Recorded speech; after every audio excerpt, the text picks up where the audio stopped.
இலங்கை கடற்படையால் சிறைப்பிடிக்கப்பட்டு 8 நாட்களாக சிறையில் இருக்கும் காரைக்கால் மீனவர்களை மீட்காத மத்திய மாநில அரசுகளுக்கு கண்டனம் தெரிவித்து சிறையில் இருக்கும் மீனவர்கள் சித்திரவதை செய்யப்படுவதாக உறவினர்கள் கண்ணீர் மல்க புகார் தெரிவித்துள்ளனர்.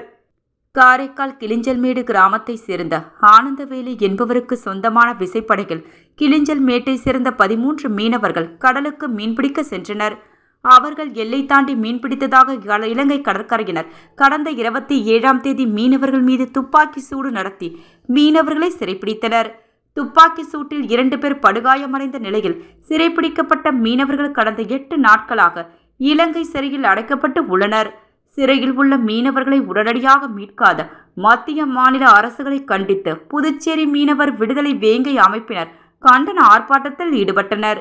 மீனவர் விடுதலை வேங்கையின் அமைப்பாளர் மங்கையர் செல்வன் தலைமையில் சுதேசி பஞ்சாலை அருகே நடைபெற்ற கண்டன ஆர்ப்பாட்டத்தில் பாதிக்கப்பட்ட காரைக்கால் மீனவர்களின் குடும்பத்தினர் மற்றும் காரைக்கால் புதுச்சேரியை சேர்ந்த உட்பட 200க்கும் மேற்பட்டோர் கலந்து கொண்டு மத்திய மாநில அரசுகளை கண்டித்து கண்டன கோஷங்களை எழுப்பினார்கள். இதுகுறித்து மீனவர்கள் கூறும் பொழுது, இலங்கை கடற்படையால் சிறைப்பிடிக்கப்பட்டு 8 நாட்களாக இலங்கை சிறையில் இருக்கும் மீனவர்கள் சிறையில் சித்திரவதை செய்யப்படுவதாக பகீர் புகார் தெரிவித்தனர்.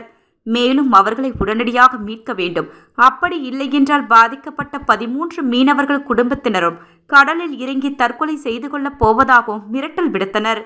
போராட்டம் குறித்து மீனவர் விடுதலை அமைப்பின் மாநில அமைப்பாளர் மங்கையர் செல்வம் கூறும் பொழுது, மத்திய மாநில அரசுகள் மீனவர்களை மீட்பதில் மெத்தனமாக இருப்பதால் மாநிலம் தழுவிய போராட்டத்தை நடத்த உள்ளதாகவும் அவர் எச்சரித்தார்.